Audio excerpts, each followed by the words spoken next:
Cyberpunk 2077 is a game known for its weird and degenerate tones, but there are a few items in this game that show off this obnoxious perversion more than the iconic club weapon, Sir John Phallustiff.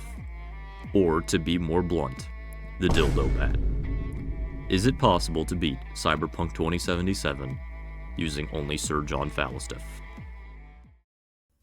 Quick preface for this challenge, I'm going to allow for the use of non-lethal stealth takedowns, since there are a few segments before acquiring John where taking out enemies is unavoidable. And I think if I don't kill the enemy, I can get a pass, since I'm just a silly little guy.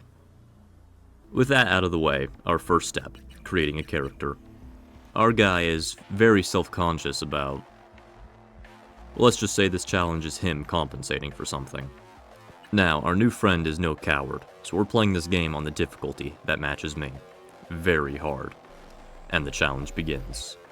Sir John Phallustiff can't be found until Act 2 of the game, meaning I essentially have to pacifist run the first several hours.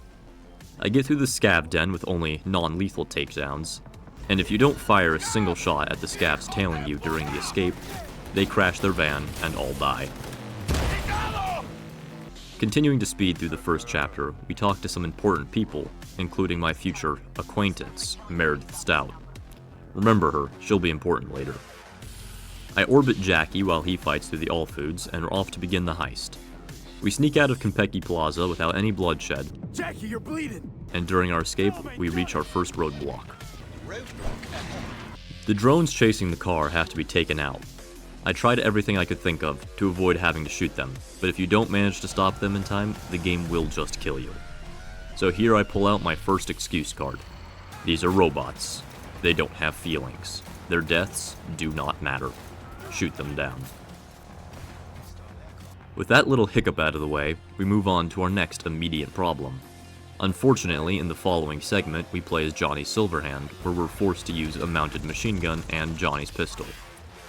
As far as I know, this is completely unavoidable, meaning it is not possible to beat Cyberpunk 2077 using only Sir John Phallustiff.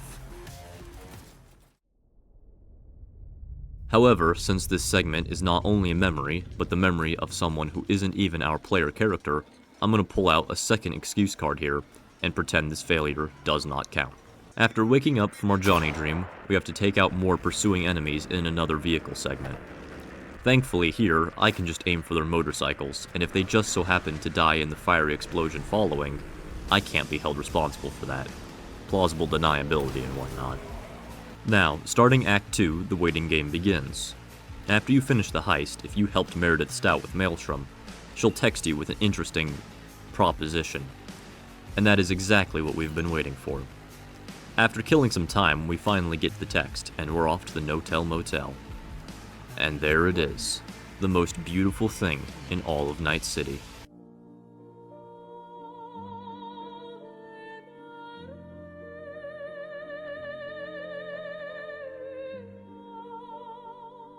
To celebrate, we go on a killing spree. But here's where I quickly realized this challenge is going to be a lot more difficult than I initially thought. It's not that John is a bad weapon, especially when paired with the right perks. It's more of that I'm bad at this game. Excuses aside, Sir John and I do a lot of side contracts and cyber psycho fights for a while to help me get more acquainted with the weapon until we decide it's time to continue the story. Here, kitty, what's the rush? You truly think so? I kill Fingers in a way he probably enjoyed, helped Panam by digging down some gangsters. Wait, no. And reach another gun-only drone segment. We do some more boring story stuff, and I shove 10 inches of synthetic schmeat down some more dudes' throats. You know how it is. No, I don't. Let's go. And we're off to Pacifica. I show the animals what it really means to be an animal, and beat Sasquatch by accidentally picking up her hammer at the same time she was trying to, flabbergasting her so hard she decides to stand completely still and let me dildo her to death. More story goes by, and we're unfortunately forced into another Johnny segment, meaning I once again have to use his pistol. I'm still not counting that as a failure though, so we push on. I attend a parade where I turn Oda's skull from an Audi to an innie, and cock my way out of a kidnapping. At this point, we're nearly at the end of the game, so I work on a few more less important quest to try to level up some more before bringing this challenge to an end. I meet up with Hanako at Embers to start the final quest, and Exactly why we'll do one last thing. Cleanest, least bloody option. Been nice working with you, V. Yeah. With you too, Johnny. oh, I did not know that's what that did. No, there's no fucking Well, I guess I technically did just finish the challenge, but that's kind of a lame ending, so let's try again. This time, I let Johnny take the wheel with Rogue, and the final battle begins. I got you for 3 minutes. 3 minutes of playtime.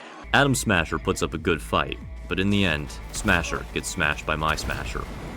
One drug trip with Johnny and Alt later, and I beat Cyberpunk 2077 with only Sir John Phallustiff. If you like this stupid challenge of mine, let me know, and maybe I'll make a part 2, taking Sir John to Phantom Liberty.